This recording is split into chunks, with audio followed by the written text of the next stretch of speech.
Tamil Nadu BJP ಮಾಜಿ ಅಧ್ಯಕ್ಷ ಹಾಗೂ ಖ್ಯಾತ ಮಾಜಿ ಐಪಿಎಸ್ ಅಧಿಕಾರಿ ಕೆ ಅಣ್ಣಾಮಲೈ ಅವರು ಜೂನ್ 29ರಂದು ಕುಟುಂಬ ಸಮೇತ ಕುಕ್ಕೆ ಶ್ರೀ ಸುಬ್ರಹ್ಮಣ್ಯ ಕ್ಷೇತ್ರಕ್ಕೆ ಭೇಟಿ ನೀಡಿ ಆಶ್ಲೇಷ ಬಲಿ ಪೂಜೆ ನೆರವೇರಿಸಿದರು.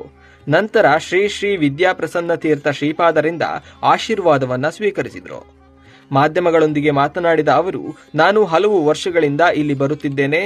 ಈ ಪುಣ್ಯ ದಿನದಂದು ದೇಶದ ಜನರಿಗೆ ಸುಖ ಶಾಂತಿ ಸಿಗಲಿ ಎಂದು ಪ್ರಾರ್ಥಿಸಿದೆ ಎಂದರು.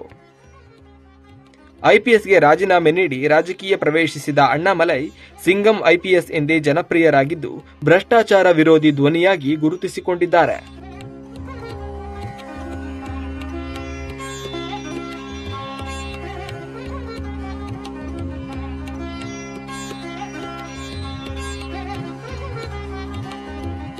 ನಮ್ಮ 10-15 ವರ್ಷ ಇಲ್ಲಿ ಬರ್ತಾ ಇದ್ದೀವಿ. ಸ್ವಾಮೀಜಿ ಅವರಲ್ಲಿ ಯಾವಾಗ ಕೂಡ ಆಶೀರ್ವಾದ ತಗೊಳ್ತಾ ಇದ್ದೀವಿ.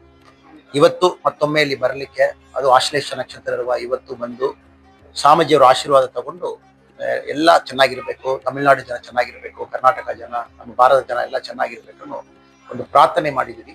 ಅದಕ್ಕೊಂದು ಒಳ್ಳೆ ಅವಕಾಶ. ಸ್ವಾಮೀಜಿಯವರ ಜೊತೆಗೆ ಇಲ್ಲಿ ಸ್ವಲ್ಪ ಭೇಟಿ ಮಾಡಿ ಸ್ವಾಮೀಜಿ ಅವರು ಆಲೋಚನೆ ಏನಿದೆ ಅದೆಲ್ಲ ಕೂಡ ತಿಳ್ಕೊಂಡು ವಾಪಸ್ ಹೋಗ್ಲಿಕ್ಕೆ ಒಂದು ಒಳ್ಳೆ ಅವಕಾಶ ಒದಗಿಸಿದೆ.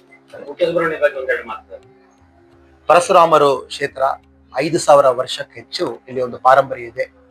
ಜನ ಎಷ್ಟೋ ನಂಬಿಕೆಯಲ್ಲಿ ಇಲ್ಲಿ ಬರ್ತಾರೆ. ಅದೆಲ್ಲ ಕೂಡ ದೇವರು ಎಲ್ಲಾ ಸಮಯದಲ್ಲಿ ಕೂಡ ಸ್ವೀಕಾರ ಮಾಡಿ ಜನಕ್ಕೆ ಏನ್ ಬೇಕೋ ವಾಪಸ್ ಕೊಟ್ಟೆ ಕಳಿಸ್ತಾರೆ.